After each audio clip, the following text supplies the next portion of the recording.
Hello everyone, welcome to another video of this revision series. In this video, we will talk about blood vessels. First, the layers of blood vessel. If we cut a cross section of a blood vessel and then look from inside outwards, there are three layers: tunica intima, tunica media and tunica adventitia or tunica externa, divided by two elastic lamina, internal elastic lamina dividing tunica intima and tunica media, and external elastic lamina dividing or separating tunica media from tunica adventitia. Tunica intima is basically endothelium lining.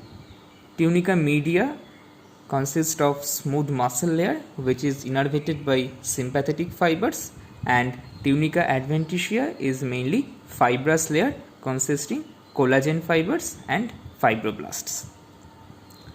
And now we will talk about the types of blood vessels. There are mainly four types of blood vessels: Wien-Kessel vessel, resistance vessel, exchange vessels and capacitance vessels. First, the Wien-Kessel vessels. It includes aorta and its larger branches, and the walls of these vessels are rich in elastic tissue and collagen. Hence, they are highly elastic in nature. And the vessels, as the name suggests, they show Wien-Kessel effect. That is, as the heart ejects blood during systole, these vessels are stretched and dilated. Thereby, pressure reduces, and this pressure change is called Wien-Kessel effect. And during diastole, the elastic recoil occurs, which actually maintains the continuity of the blood flow.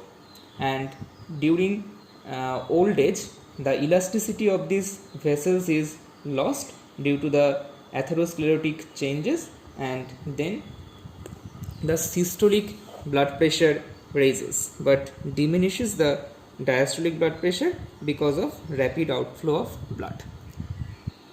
Next, the resistance vessel.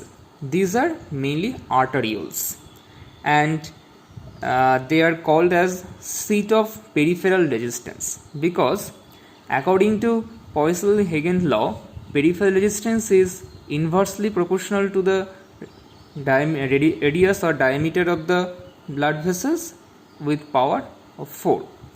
And when the radius is just halved, the peripheral resistance is increased 16 times. So it can be seen that even a very slight alteration in the radius of these types of blood vessels, that is the arterioles, can cause profound changes in the peripheral resistance. So these are appropriately called resistance vessel. And sympathetic nerve supplying the smooth muscles of this blood vessel. Therefore, sympathetic vasoconstrictor tone is a powerful regulator of the peripheral resistance. Next, the exchange vessels.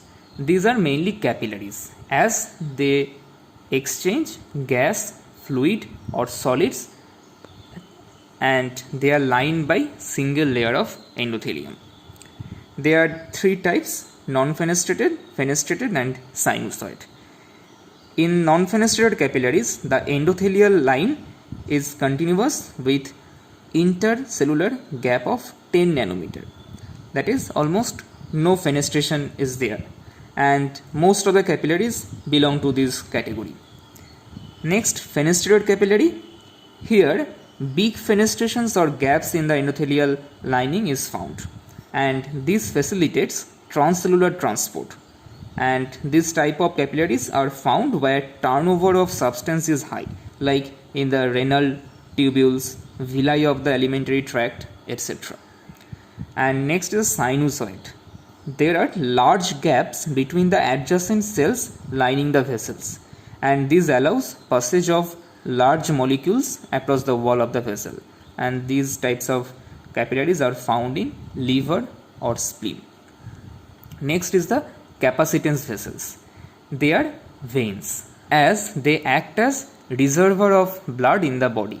About half of the total blood volume is located in the vein, and they have very thin walls, and normally they are collapsed and elliptical in cross section. Pressure in veins does not rise even after a considerable amount of blood enters into them, and this is because during this period the vein changes their shape from elliptical to circular. This is an important aspect of their reservoir function, so they can actually reserve a lot of volume without any change of the shape. About half of the blood in the body is, as stated already, stored in the veins. Infused blood is almost stored in veins, and in hemorrhage blood is initially drained from this vein. And in clinical practice also, due to for any purpose of blood drawing, we usually draw blood from the venous end. So this is all about blood vessels and types of blood vessels. Thank you guys for watching.